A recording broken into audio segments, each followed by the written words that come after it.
বন্ধুগণ, আজকে চিকেন রান্না করতে করতে কিছু কথা তোমার লগে শেয়ার করবো। আমি মেলা দিন থেকে ফেসবুক করি, কিন্তু ফেসবুক থেকে কোনো যেন টাকা পয়সা কামাই করবো এটা জীবনও ভাবি নাই। তারপর আইলো সব ধরনের সেট আপ, স্টার, বোনাস, আমিও পাইলাম সব ধরনের সেট আপ। লাস্টে কন্টেন্ট মনিটাইজেশন সেট আপটাও পাইয়া গেলাম। হুটহাট ফটো ছাড়তাম, দেখতাম ভালো সেন্স দিতেছে, সেই লোভে লোভে প্রত্যেক দিন ফটো ছাড়তাম আর প্রত্যেক দিন ভালো ভালো সেন্স পাইতাম। সাথে ভিডিও ছাড়তাম, 500 ভিউজে 1 সেন্স দিয়ে দিত ভিডিওতে।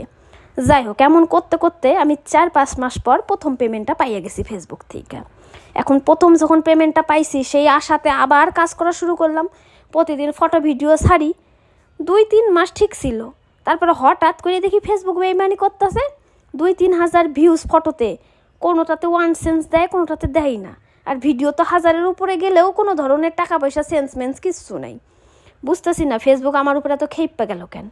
শুধু কি আমার উপরে এমন খ্যাপা খেপছে না তোমগোর সাথেও এমন খ্যাপা খেপছে? একটু কমেন্ট করে জানাইও তো, মনে তাহলে একটু শান্তি লাগবো যে ফেসবুক আমার সাথে একাই বেইমানি করে নাই, তোমগোর সাথেও বেইমানিটা করছে।